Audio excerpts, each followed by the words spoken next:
Good morning, good afternoon, good evening. Today, I wanted to talk to you, or I wanted to share some thoughts about the whole idea of updating compensation plans after they've been completed.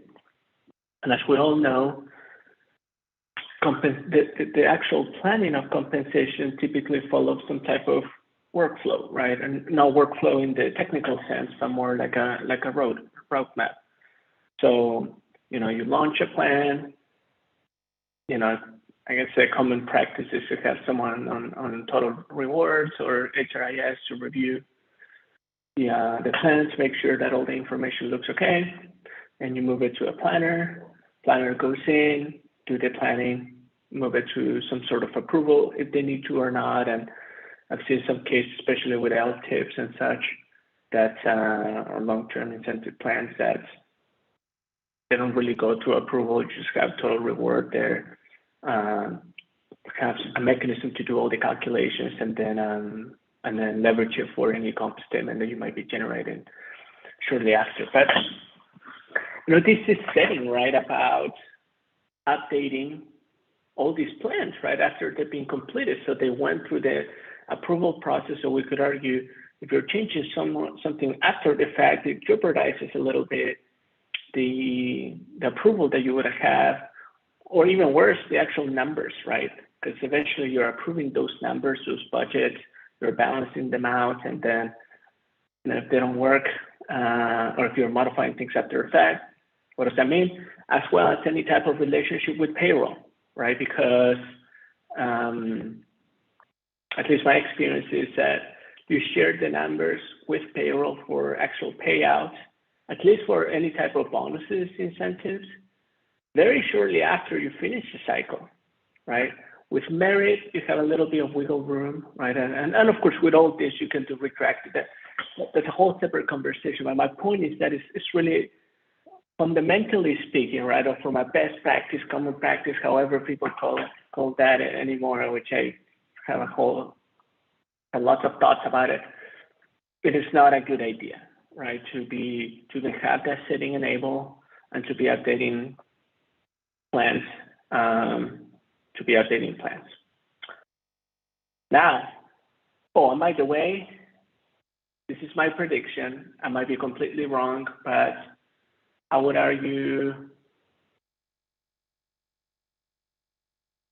7 out of 10 consultants will tell their clients, push back, right? Like, no need to do this. Like, you got to fix your process. So you should not be modifying anything after the fact. And if you have to do it, you have to do it, outside the system. Here's the thing, okay? I agree with everything I just said, with the exception that unfortunately, or fortunately, whichever perspective you're looking at it, we don't live in a perfect world. And things happen all the time, especially with the big companies, right? Have the opportunity to work for very small ones, 5,000 people, 7,000 people, medium one, 30 to 50,000, and then anything 80, 100, 120,000, 300,000. And I can tell you, I would even go to extent to say you have to always update it or always have the setting, right, that allows you to update comp plans after they've been closed. You should have that on always, just as a security blanket, if you will, because it's just very tough, right, to get 100% right always, especially for the clients or their companies that are not integrated with Employee Central. And quite honestly, I guess that doesn't really matter. But yeah, so like if you're doing either manual updates of data or even you have an integration with another HRIS or SAP HCM, I think there's always a risk, right? There's always a risk in which, I don't know, people are getting promoted, people are transferring, you're doing off-cycle raises. Now with, the countries such as Argentina, Turkey, all the inflation conversations, right, you gotta keep all that into consideration. Now, yes, could we argue we can handle all that outside this? Of course we can, but First of all, I think it's a really good idea to promote a clean system in such a way that at a minimum, the statements that you're putting there in front of employees are always accurate. I think it's a good idea, right, to have your information accurate, even if it changes after the fact, right, for reporting purposes or anything. And it just makes the whole system cleaner, right?